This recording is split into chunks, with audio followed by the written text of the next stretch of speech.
Hi everyone, welcome to After Class with Ballet for All, a podcast by two passionate adult ballerinas about all things adult ballet related. and some random thoughts in between. We're so glad you're here. So grab your water bottle Or a cup of coffee. and join us for a quick chat after class.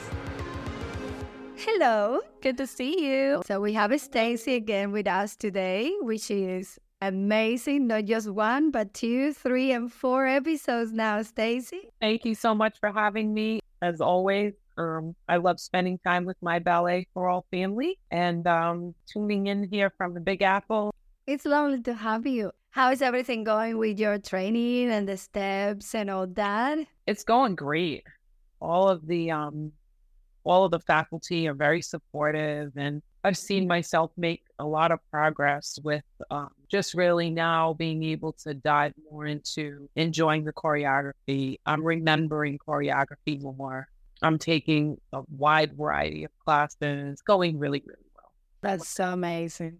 So this episode, we still going to answer a few questions from the social media regarding the ballet intensives. One of the questions was, what should I pack for the intensive? Hannah and Stacy, how did you pack? What were your essentials for your intensives? So I would say check your dress code.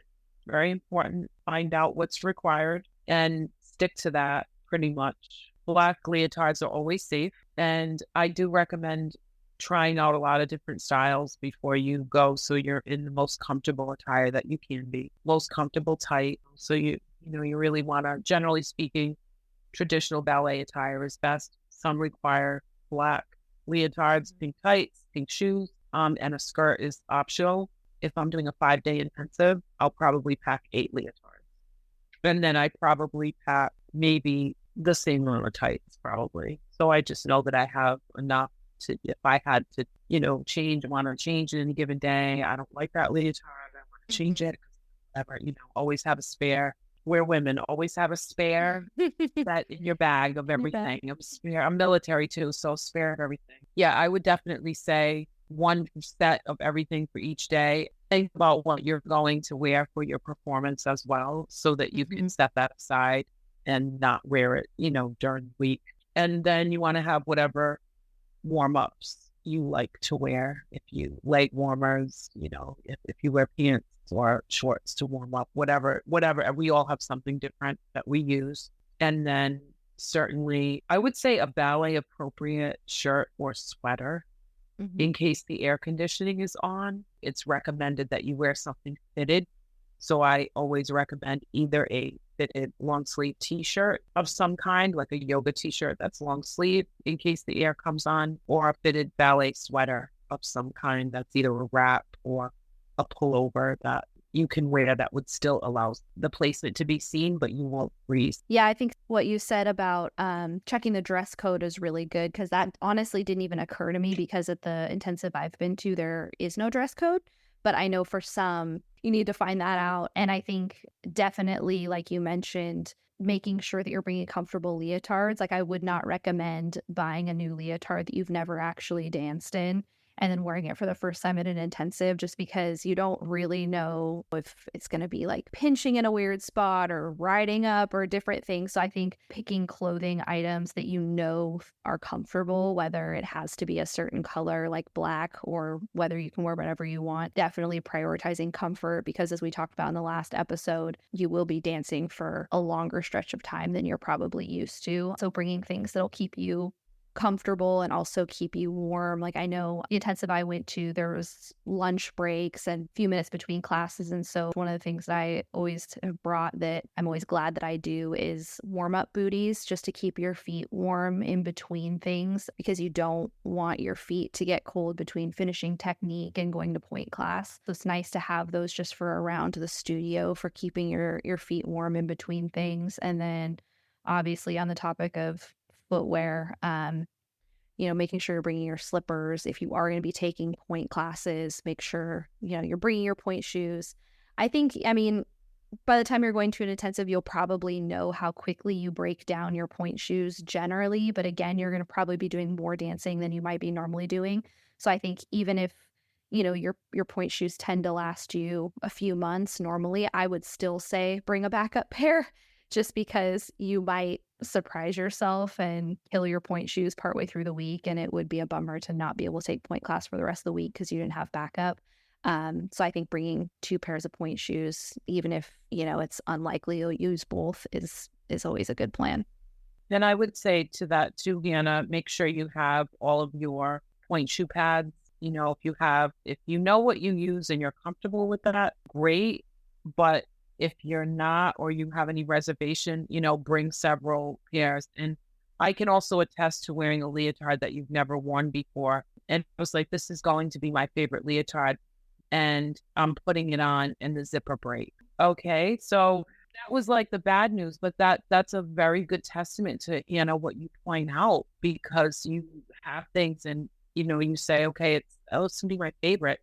And you go to put it on and, it's whatever, something happened. You definitely want to make sure you have things that you either worn or a style that is good for you.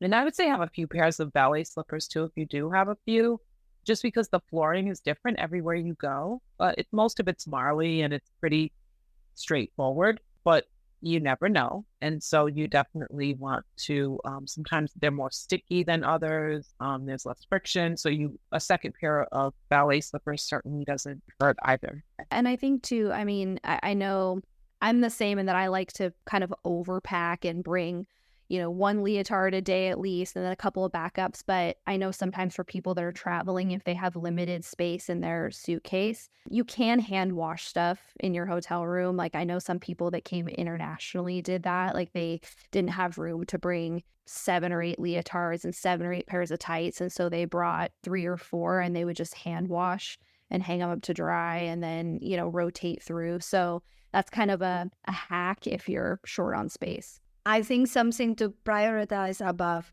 everything, it will be sleepers.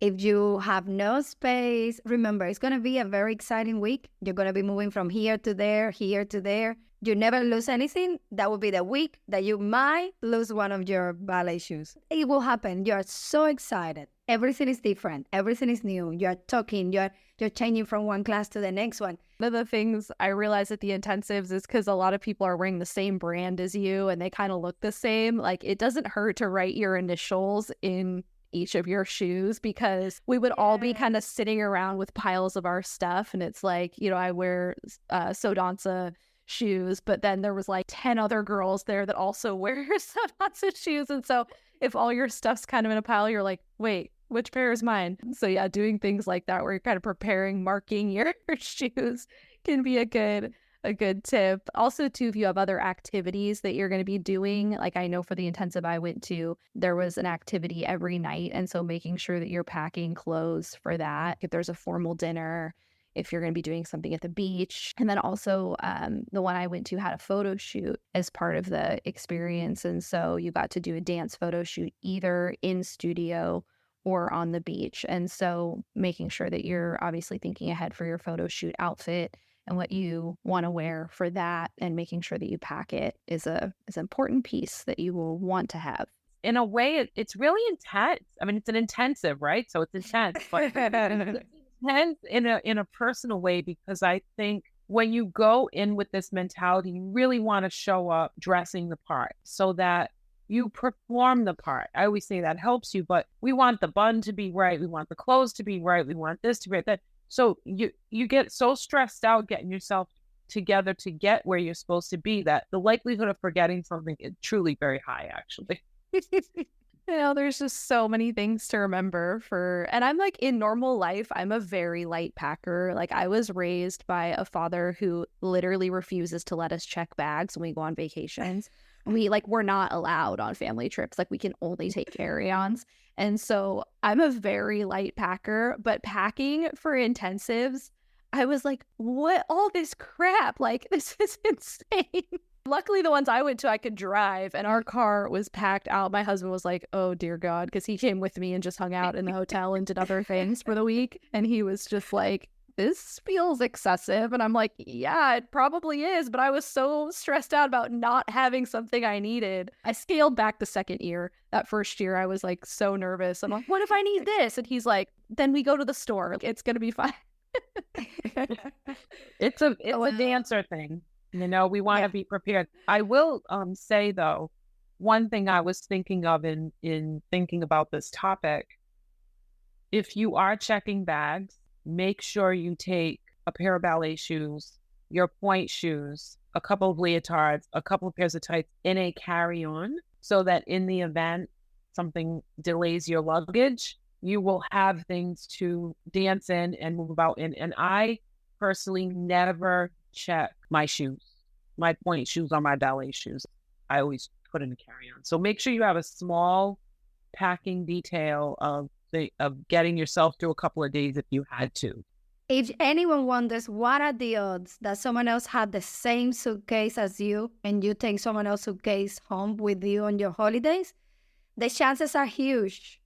I bought my suitcase in Australia, took it all the way to China, and flew then all the way to Vietnam. And a Vietnamese person returning from a holidays in China all the way to Vietnam in the same flight as me had exactly the same suitcase that I bought in Australia, not even in China. We got to Vietnam.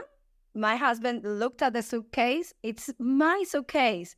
And we didn't read the tag. We left for our holidays, and I spent 11 days with someone else's suitcase. Oh, no. I'm so glad that I had my climbing shoes and my climbing gear with me on my backpack, because we did say, if we lose the suitcases, the holidays is for climbing. We don't really need the clothes. Let's put the climbing shoes and the climbing gear in the backpack, not in the checked-in luggage. And I will say the odds are there, and they're huge. So take your ballet shoes with you, just in case it happens. Do you remember, Hannah? We were doing classes. It happened, and that woman, she was looking for me. I was looking for her, and my suitcase was just like, what she had was just like hiking shoes and hiking clothes. Her suitcase had like Gucci bags, and I was feeling so bad. I'm like, how do I return these? Like, she has good stuff, and I only had like hiking clothes. You're like, this is not an even swap. This is not an even swap. Not even. Oh, it's funny. Yeah, so the odds are big. There is very big chances that you might confuse your suitcase with someone else. So take your shoes with you. That is a good point for air travel. Is take the essentials on your person. Do not let them out of your sight. Yeah, exactly. So something else now. So we talked about clothing and shoes. And what about hair? What are the essentials for you? Because most of us will be dancing at least with the ballet bun for sure. So hair ties and that match your hair.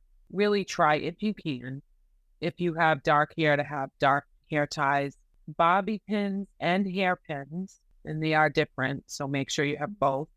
Hair nets as well. And then whatever styling products you use, gel, hairspray, things of that nature. I certainly recommend treating it as if it's a professional experience. And so doing your hair in a professional way. Yeah, I agree with all that. And I think a bun is, even if you don't usually wear your hair in a bun, like I know some people, if they're going to a class, they might just wear a ponytail. But I think when you're doing a whole day of dancing, you're gonna want your hair back, especially for like turns and jumps, and it's just easier to have it back. It's easier for the teacher to really kind of be able to take in your alignment and all that if your hair is up. And I think teachers appreciate that, even if it's not part of a strict dress code. I totally agree with what you said, Stacey. I think treating it as a professional experience and having your hair pulled back in a bun of some type is a really good way to just keep it out of your face and you're not really having to think about it. I always throw some extra pins in my dance bag too that I'm actually taking with me to the studio, just because sometimes during the day, again, it is a long day, so you might need to kind of reset your bun if things start falling out. So just like throwing in some extra hairpins into your bag, so if you need to fix it midway through the day, you can. So what about the tools? Let's say that you have lots of space and lots of weight to bring over for your intensive. What would be essential tools that you will take with you? I think one of the things that I found the first year of doing an intensive that was so helpful is I had read or seen a video or something where the person recommended bringing Ziploc baggies so that you could use the hotel ice machine to fill Ziplocs with ice so you can ice at night. And honestly, that was so helpful for me. So I think even if, you can only fit a couple in, obviously they're really small and don't take up a lot of space, to throw some Ziploc baggies in your luggage. So that way you can just make your way over the ice machine at night and scoop some in. If you can do the big ones that are like what are they, like a gallon, like the freezer bags, and you can really fill them up and you can use them to ice your back. Also Epsom salts for taking baths at night. Because, I mean, you are tired, like we talked about in the last episode. So if you're staying in a room that has a bathtub, it's really nice to be able to take a bath at night. But you can also go to the store, if you're somewhere where you can look up on Google Maps. And if you're low on space, obviously Ziplocs and Epsom salt are things that you could pick up at most drugstores. And so if you're low on space, just look and see what's around where you're going to be staying, because I think those two things are really helpful for recovery. I agree with that, Hannah. And I think a heat source too, whether it be a heating pad or Thermacant's the brand, but there's lots of brands. But the peel it and then it heats as soon as it hits the air.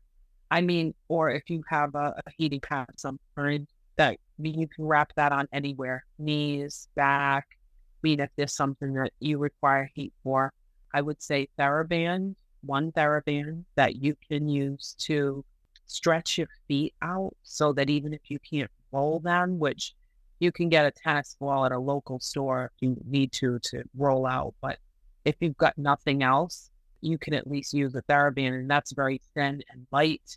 You can use that for your feet to at least stretch them out. I would say probably a water bottle of some kind. The other thing I would say is ahead of time, look at your transportation, the timing it's going to take for you to get from one place to the next. So if you're Ubering, if you have to taxi, you want to download Curve. That if you're going somewhere where you can Uber or Lyft, you want to make sure you have all that set up before you go, so that you know where you're going, and then how you're going to get where you're going, and then also your food options that are around you. Do a little research on the area. Usually with your information after you register, you'll get an informational that says there's food here, there's a store here, there's this. But take a look, because usually you have a refrigerator in your room and you can buy a lot of things that you can stash. And so I always recommend a lunch bag of some kind. Utilizing the mini fridge is such a great way to save money. I've done that too at the ones that I went to. Also, once I got to the city that it was in, going to the grocery store, getting, bananas, protein bars, some other things that I could put in the fridge. So that way you can, even if you can't get breakfast at the hotel, you can put together almost a little breakfast for yourself with like a banana, yogurt, whatever. And then, like you said, pack yourself a lunch, and you can save so much money by doing that, because eating out is really expensive, and usually just going to the intensive is expensive, and then transportation, food, and so that's a great way to save a little money. And that's great. That's what kind of falls on the next category of talking about making sure that you get some snacks. Don't rely on, when I finish the ballet class, if I'm hungry, I would just go and grab a coffee and grab it.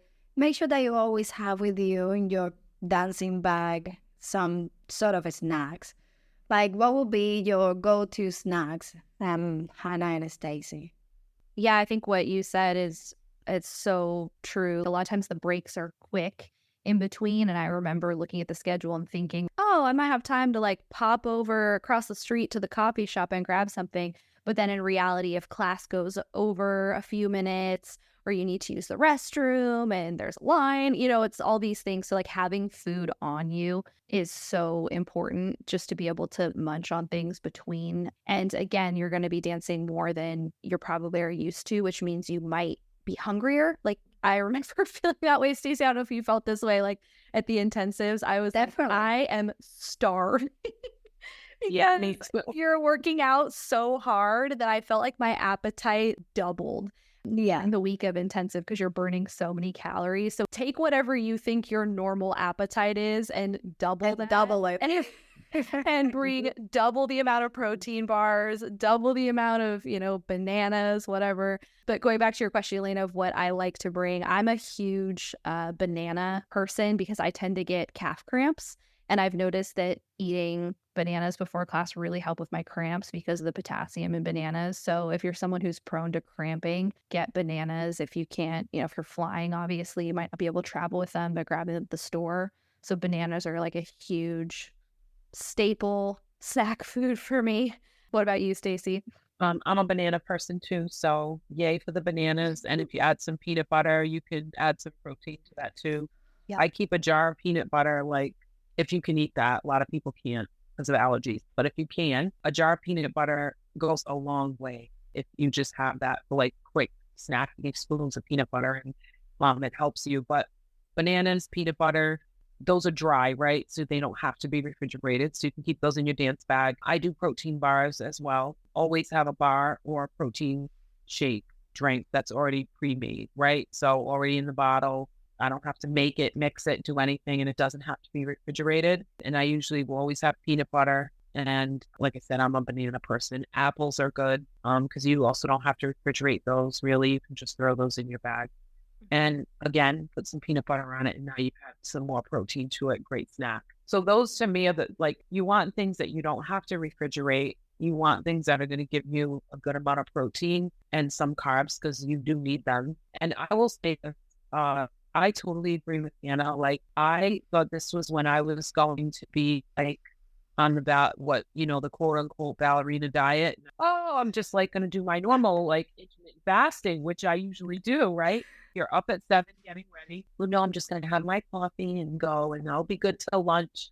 Yeah, right. Like, I almost passed out the first day, literally, only because I didn't eat, right? That was so ridiculous for me to even think that that was possible given the work we were doing. And I will tell you, it is not the time to be saying, oh, yes, we want to eat healthy. This is not the time to say, oh, I'm going into deep diet mode, because your body really needs the nutrients, and you're burning so much between your mental burn and your physical burn that you will not be able to concentrate in class, or you'll feel ill. And now you're stepping out. And that did happen to me in Amy Novinsky's intensive. And I learned my lesson. Oh my gosh. Yeah. It's all so accurate. Everything you said. I'm like, yes, 100%. It's like, eat healthy because you need to be feeling your body well, you need to be giving your body good nutrition, like protein, make sure you're getting it. That was Elena's dog. I'm literally not even going to cut that out because it was so funny. He wants to be on the podcast too. So cute. Hi, Billy. It's just so funny because he just woke up and he's coming and he's all yawning, but when he yawns, it's like singing. And I have kept myself like muted during all that, and now I just okay, he stopped. It's so funny. I love him. But yes, double your calorie intake during the week of intensive for sure. Your body needs it. Also, too, one of the things that not even just for intensives, but lately it's summer where we are, it's winter where Elena is, but summer here, and making sure that you're taking some sort of electrolytes where you're replenishing your minerals, because you are going to be sweating a lot, especially if you're doing a summer intensive and it's hot where you are. Bringing something that you can either add into your water. I know sometimes with air travel, it's hard with liquids. So having those little packets of powder that you can just pour into your liquid are a great option. And I really honestly think those work. I'm like, I don't think this is just like an in my head thing. I've started using them lately, and I really do feel like they help sustain my energy through class a little bit better, where usually I would kind of dip. I think just that little extra bit of like sugar and minerals kind of gives you a little boost. So I agree. And I think that you can get really creative, like you said, just the packets, you purchase them, locally on Amazon, whatever, and you just put it in your bag. They don't take up a lot of space. Throw in a plastic baggie, and you're good to go. And it's a safety net. Mm-hmm. Like, I look at protein bars, protein shakes, things like that as safety nets, so that, you may not have a blood sugar problem. But I promise you, if you're not eating, then you're dancing as much as we do at the intensives, you will have one that day, because you're just not fueling yourself. And you might be, oh, I don't know what's wrong with me. I knew that's what was wrong with me. You didn't eat, so taking care of yourself. And also, I always encourage people, wherever you are, enjoy some of the local food, enjoy the sights and what's around. And if it's a city you've never been to, just enjoy yourself because that's what everyone is doing. And really plan once a day to have a really good meal. Have a hot, good meal for yourself and kind of budget that in if you can, and just use that as a time to really rejuvenate and relax because you'll appreciate it and your body will appreciate you for it. Yeah. Especially if you're not getting a sit-down lunch, making sure you go to a dinner. It's really important for fueling your body for the next day. And like you said, getting the most out of the experience and just getting to meet people, talk to people, have adventures. It's all part of it. It's a special part of it too. Absolutely. So everyone, I hope everyone loves this episode and the one before. Now you have every answer, every solution, everything thought out for you to go to an intensive. So are you going, Stacey, this year to one? I am. I'm actually staying in New York for my intensive this year, and I've selected the Martha Grant School intensive, which will be a combination of modern dance and ballet. Wow. So cool. Exciting. I'll be going in June. Oh my gosh. That'll be I can't wait to hear awesome. about it. Well, thank you guys so much for listening to this episode. We really hope it was helpful. And if you have any questions, you can feel free to reach out to myself, Stacey, Miss Elena. We always are interested in hearing requests for future episode topics, or if you have any questions about the intensive experience, feel free to reach out to us. And we hope you guys have a great rest of your week. We'll see you on the next one. Bye. Bye. Bye. Thank you for listening to After Class with Ballet for All. Join the community on YouTube and Instagram, or come dance with us, our weekly Zoom classes for adult ballerinas like you. Links included in the episode description. Special thank you to our sponsors. See you next time after class. Podcast produced by Mission Bridge Media.